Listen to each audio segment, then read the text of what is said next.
30 টাকায় হাতের চুড়ি, সুন্দর সুন্দর ব্যাগ কালেকশন, 100 টাকা হিজাব কালেকশন আর 50-100 টাকা জামার কাপড়, ঘরের যাবতীয় টুকটাক যা যা প্রয়োজন সবকিছুই পাবেন এই মেলাতে। আসসালামু আলাইকুম এভরিওয়ান, কেমন আছেন সবাই? আশা করি ভালো আছেন। আলহামদুলিল্লাহ আমিও ভালো আছি। আজকে আমি চলে আসলাম একটা মেলাতে। এখানে ফার্স্ট আমি হ্যান্ডমেড কিছু চুড়ি দেখছিলাম। এই চুড়িগুলো প্রাইস ছিল 30 টাকা করে, আর তার পাশেই ছিল ব্যাগ কালেকশন অ্যান্ড পাশেই ছিল 50-100 টাকা করে কিছু জামার কাপড়। ভাবা যায় এত কম প্রাইজে এত সুন্দর সুন্দর জিনিস এখানে পাওয়া যাবে। আর হ্যাঁ, আপনারাও যদি এই মেলাতে আসতে চান অবশ্যই আমাকে কমেন্টে জানাবেন, আমি কমেন্টে বলে দেব এই মেলার লোকেশনটা কোথায়। এই মেলাটা প্রতি সপ্তাহে বসে, প্রতি বৃহস্পতিবার এই মেলাটা বসে। সো মেলাটাতে ঘুরে আমার যাই মনে হলো অন্য জায়গার তুলনায় এখানে খুবই রিজনেবল প্রাইসে সব কিছুই পাওয়া যায়। এই পাশে রয়েছে কিছু জুতো কালেকশন। এই জুতোগুলো খুবই কমফোর্টেবল শীতের মধ্যে পরলে, আর অনেক গরম।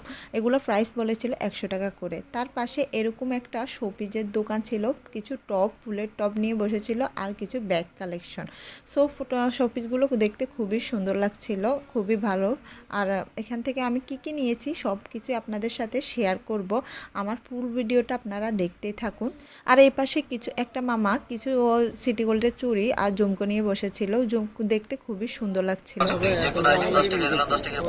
আসলে মেলাটা খুবই বড়, তো আপনাদের সাথে পুরো ভিডিওটা শেয়ার করতে গেলে অনেক লং টাইম হয়ে যাবে, তো সব কিছু আমি শেয়ার করতে পারলাম না।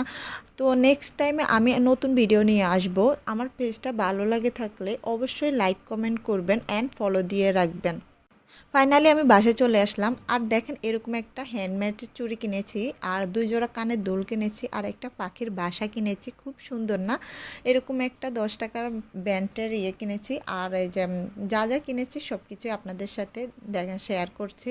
সো আমার ভিডিওটা অবশ্যই লাইক কমেন্ট করবেন, শেয়ার করে দিবেন অ্যান্ড লোকেশনটা জানতে হলে অবশ্যই আমাকে কমেন্ট করবেন।